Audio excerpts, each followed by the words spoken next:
Hey, welcome everyone. Thanks for being here today. Today I have Russ Tuttle, the founder of the Stop Trafficking Project with me. Russ, welcome. Thank you. Good to be here with you, Tim. Absolutely. Good to see you again. Hey, Russ, would you share a little bit about your background? I'm curious, what exactly led you to start this project? Yeah, so I lived about 12 years of my life overseas in the country of India, and I saw slavery in real forms and human trafficking that I now combat through our organization, the Stop Trafficking Project, and particularly child sex trafficking.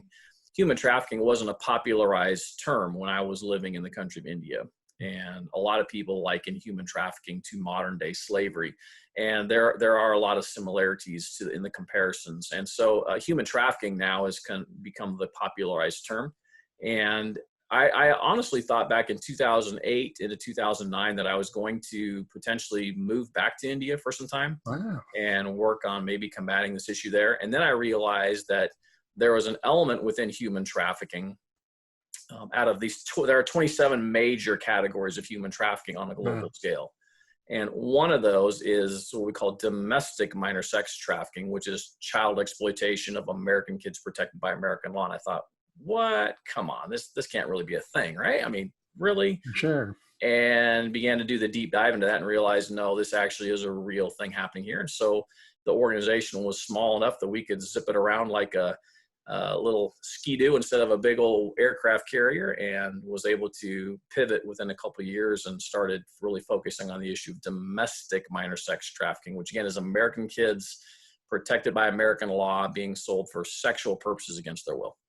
Yeah, it's just crazy. And I'm probably typical of a lot of folks that you come into contact with, in that I have typically in the past thought that this sort of thing happens someplace else. This happens in Chicago, New York, Los Angeles, doesn't happen in Kansas City. Would you talk a little bit about that? Yeah, sure. And that's a pretty common thing. And what's interesting, Tim, is one of the things that we've developed is a strategy we call the Be Alert strategy, where we realized, if kids are the targets of these, this goes beyond online predators, this goes into actual sex trafficking. If kids are the targets, then we need to let kids know about this. And so we developed a strategy to take it into schools and churches and any organization where kids are. So we do this in all settings throughout Missouri and Kansas, primarily is where we are. Here's what we're finding. This can only happen in exotic countries over there like India. Well, no. Or it's only a problem south of the border. Kids are coming across illegally. Both of those are true, but it actually is this trickle-down tragedy of where it's happening with kids that we all know and interact with in various settings. And so one of the things that we developed was in a collaborative effort with the University of Missouri, Kansas City, we developed a survey that we give to kids after we do presentations. And here's what's fascinating. It doesn't matter if I'm urban, downtown, inner core Kansas City, or in one of the surrounding suburbs, or if I'm in ultra rural Kansas or Missouri. What we're finding is that the primary place where kids can be exploited is online. Wow. And what we're finding is that they're allowing their vulnerabilities to come out through all the different apps. One of the ways that we say it is kids are quick to puke their lives out online. Sure. They're very naive, very gullible, very trusting. And so they're very quick to say, oh, here's everything about my life, not understanding that there are predators, and then beyond predators, actual sex traffickers looking to exploit those vulnerabilities in kids. And so when we think it can only happen in bigger cities, anecdotally and then statistically, based on the surveys that we give students, because yes, we need the anecdotal stories are heartbreaking, and I hear them all the time.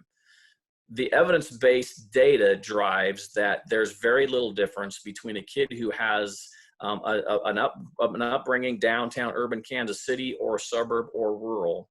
The common denominator is their kids and they're online. Wow. And there are people looking to exploit them. So really, we kind of base everything we do off of the three words exploitation of vulnerability, because people go, how are we going to address this issue of sex trafficking of kids? This is just like such a huge thing. Absolutely. And what we do is we simplify that down for parents, especially, and guardians and grandparents and aunts and uncles and neighbors who care about their kids.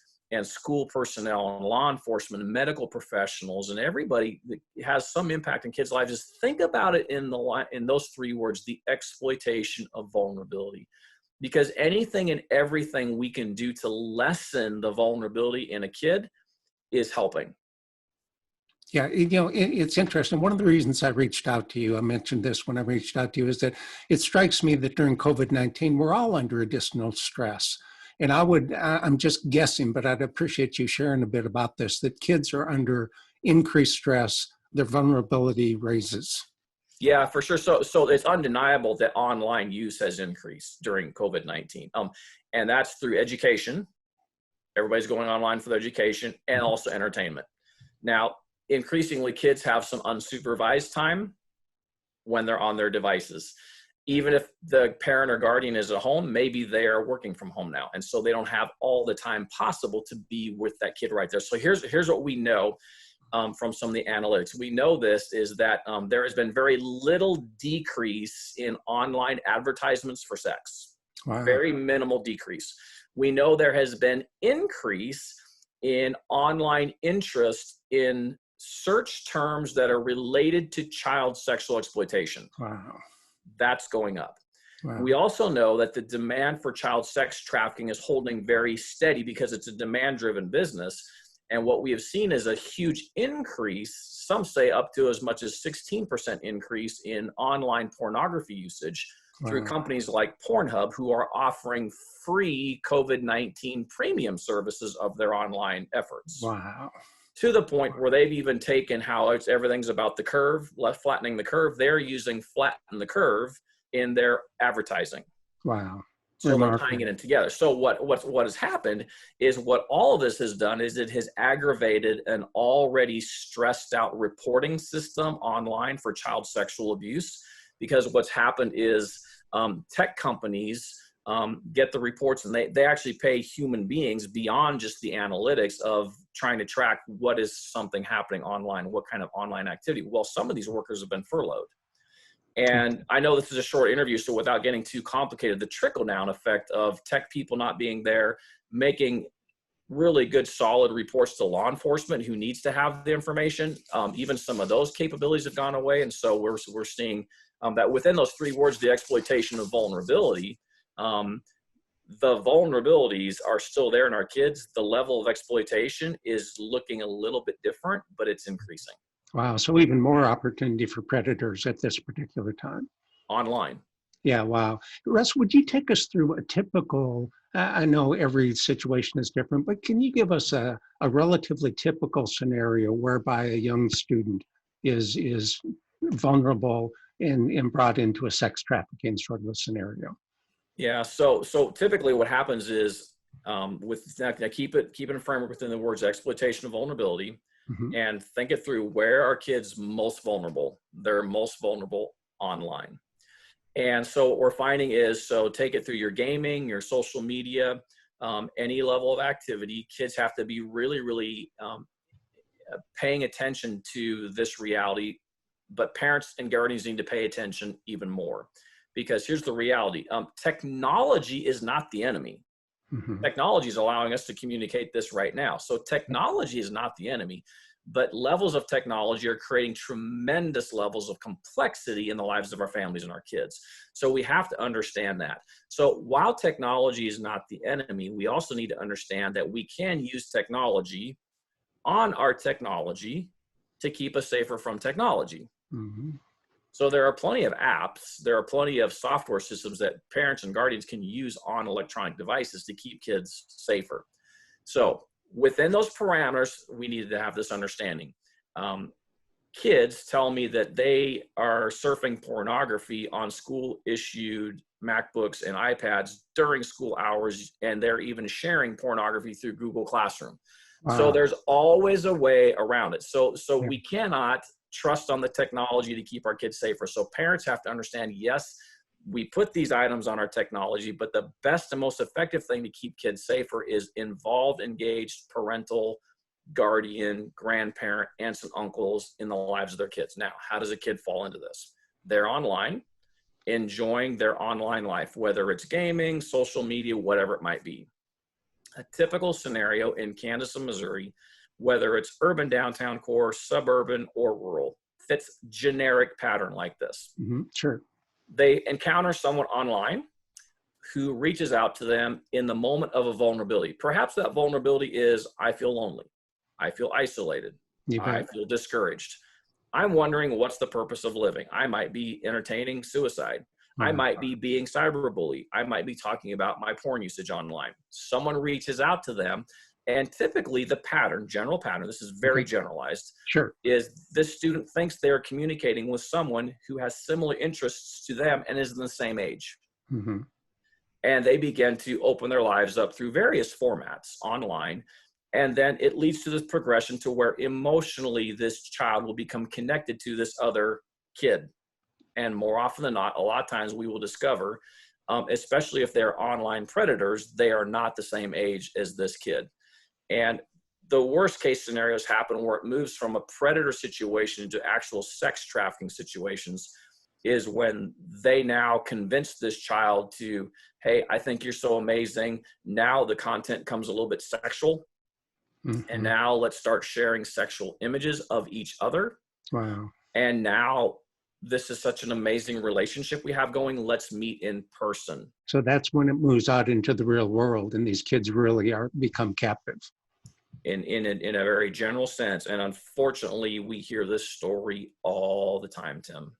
Wow, it's so sad. So Russ, what advice can you give to parents other than, I know online on your site, which I'll post here for folks so they can visit that because you have some terrific resources there, and there are some apps you can use on your kids' phones, that sort of thing. Yep. What are some of the keys that parents should look for in their kids that may indicate they're in a real unsafe space? So if your kid's all of a sudden pulling away from you emotionally, and their device is always with them, so they're hiding their device. One of the rules we have for parents is don't let any technology in any bedroom, bathroom, dinner table, lunch table, eating table ever. Keep those places safe. One of the things we want parents to know is you're a parent or guardian, you own their device. Tim, I hear this all the time from parents who are nervous about invading the privacy of their kids. Yeah. If you own that phone, you are not invading their privacy. And even for parents who really give me pushback about, well, I can't invade my kids' privacy, I tell them this: if you don't invade their privacy, which they're not doing anyway, I promise you, someone online will attempt to. Wow. So some of the things to look for in the kids when it's getting really, when it really have to pay attention, is understand those vulnerabilities of your kid. So you remember, it's about 3 words. It's about the exploitation of vulnerability. So the vulnerability in every kid is going to look different. So the parent and guardian has to understand, where is my child most vulnerable? And then pay attention to make sure that they are not allowing those expressions online to come about in a way where that could potentially be exploited. That's a really 40,000 foot level. I mean, we do 90-minute and 2-hour trainings on this. Yeah. But the last thing, a couple things I would say is lead Sure. by example for adults. Some of your online life activity is going to be taken to the next level by your kids. So if you're too busy online, your kid comes and has a question for you, but you're too busy on your own social media to talk to your kid, that's sending them a signal. That can be kind of stepping on toes to say things like that, but unfortunately, I hear that from kids all the time. Can you please tell my parents to put their phone down long enough to look me in the eye and talk to me? Wow. Yep. To the level to where I've had girls as young as in 2nd grade who have adult dating apps that they're connecting with adult men through because they're craving for some attention. Wow. So yeah, on our website, there's 50 plus pages of help items, how to talk to kids about these things. There's 21 very short help videos that are definitely there. And then I would just encourage adults to be alert. What that means is be active in the life of your kid, be constantly learning about this issue. How can my child be potentially exploited online? And then be empowered to do something about it, be relentless in that, and do it together. Don't isolate. So that's a really simple 5-point plan to be active, learning, empowered, relentless together for the sake of our kids. Fantastic. That's really great advice. I so appreciate your taking time. Again, I know we could spend the next 2 hours talking about Sure. this. It's a really serious subject, but thanks so much, Russ, for taking the time and sharing your thoughts and your advice with us. You're most welcome, Tim.